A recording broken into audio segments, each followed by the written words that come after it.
अगर आप भी हमसे जुड़ना चाहते हैं, आप भी हमसे सवाल करना चाहते हैं, तो आप हमें ईमेल कर सकते हैं। आपकी टीवी स्क्रीन पर ईमेल नंबर फ्लैश हो रहा होगा, उस पर आप हमें मेल कीजिए अपनी समस्या, हम आपका समाधान इस शो पर देंगे। और अगर आप गुरुजी से बात करना चाहते हैं तो आप इन नंबर्स पे फोन भी कर सकते हैं, आप डायरेक्ट गुरुजी से बात कर सकते हैं।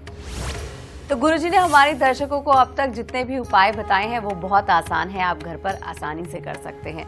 गुरुजी अब बात कर लेते हैं, अगर हम डिप्रेशन की बात कर रहे हैं तो क्या हम कुछ चेंजेस करके, खाने पीने में चेंज करके, अपनी दिनचर्या में कुछ चेंजेस करके इस परेशानी से मुक्ति पा सकते हैं? बिल्कुल, ये तो होता ही है। अगर हम अपनी दिनचर्या में बदलाव कर लेते हैं और अपने खान पान में बदलाव कर देते हैं, वो कहते हैं ना, जैसा खाओगे अन्न वैसा होगा मन। तो ये सच बात है कि इस चीज के जरिए भी बहुत बड़ा फर्क पड़ता है।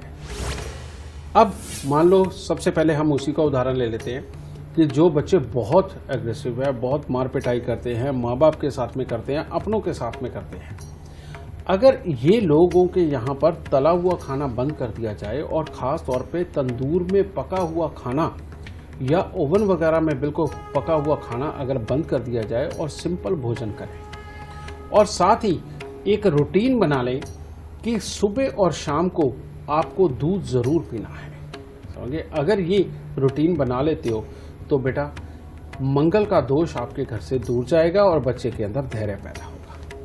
ठीक है? दूसरा जो मैंने बताया कि जिनको जुकाम साइनस की, जिनके घरों में प्रॉब्लम रहती है और दूसरों के अंदर कमियां निकालते रहते हैं, उनको लगता है कि मेरे ही खिलाफ बात हो रही है, ऐसे लोगों को सेब खाना बिल्कुल मना होता है। लेकिन अगर ये अपने खाने पीने में ज़्यादातर केसर डाल के खाते हैं, इनके लिए बहुत ही उत्तम रहता है। और ख़ास तौर पे बृहस्पतिवार के दिन अगर ये मूंग साबुत, पालक, ब्रोकली, इन चीज़ों का सेवन नहीं करते हैं, यानी कि हरे रंग के जो खाद्य पदार्थ हैं, तो इनके लिए बहुत ही उत्तम होता है। और हाँ, खास तौर पे आयुर्वेदिक दवाओं का प्रयोग ये लोग नहीं कर सकते। ये जितनी आयुर्वेदिक दवाओं का प्रयोग करेंगे, इनकी ये प्रॉब्लम बढ़ेगी और शरीर के अंदर भी प्रॉब्लम बढ़ेगी और दिमागी तौर पे भी ये बिल्कुल नीरस होते जाएंगे, खराब होते जाएंगे। तो ऐसे लोगों को खास तौर पे आयुर्वेदिक दवाओं का प्रयोग नहीं करना चाहिए और बृहस्पतिवार के दिन हरी वस्तुएं खानी नहीं चाहिए।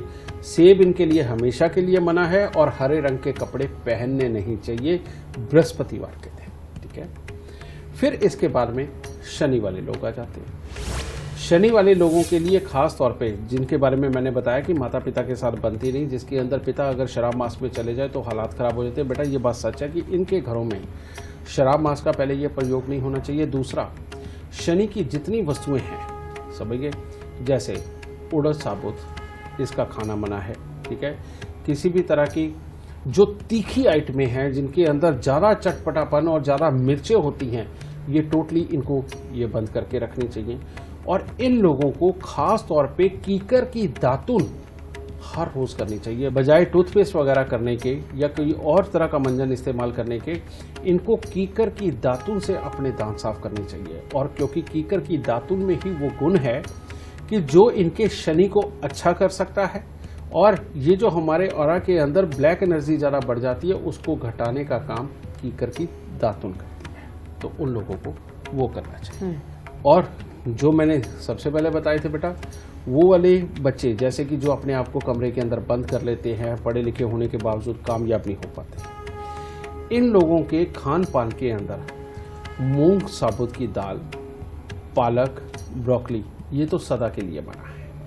लेकिन साथ ही बृहस्पतिवार के दिन इन बच्चों को चने की दाल, कड़ी और केसर ये प्रयोग नहीं करने चाहिए बुधवार के दिन। ठीक है? ये इससे जितना बच के रहेंगे, इनको अच्छे फल होंगे। और दूसरी बात, इनके खान पान में जितना तेज पत्ता रहेगा उतना अच्छा रहेगा, यानी कि तेज पत्ता खाना हर रोज थोड़ा सा, सूर्य का ये औषधि है। लेकिन अगर बहुत ज़्यादा मसाले वाला खाना खाते हैं, जिसके अंदर कई सारे मसाले मिक्स करके, जिसको हम लोग गरम मसाला बोलते हैं, गरम मसाले वाले ये जितने खाने खाएंगे, इनको उतनी ही तकलीफें पड़ेंगी। और इनके घर के अंदर अगर पक्षियों ने घोंसले ज़्यादा बना लिए या शौकिया तौर पे पक्षी पाल लिए या कबूतर पाल लिए, तो बेटा ये तो हालात और ख़राब पे ख़राब करता चला जाता है। इसीलिए अपने घर के अंदर पक्षियों के घोंसले नहीं होने चाहिए, पक्षी शौकिया तौर पे पालने नहीं चाहिए। और ख़ास चीज़, तोता तो किसी भी रूप में भूल के नहीं पालना चाहिए, वरना इनका डिप्रेशन इतनी तेज़ बढ़ता है कि ये आधे पागल से ज़्यादा ही हो जाते हैं और उसके बाद काबू करना मुश्किल हो जाता है। तो इसीलिए इस तरह की चीज़ों का ध्यान रखना बेहद ज़रूरी है।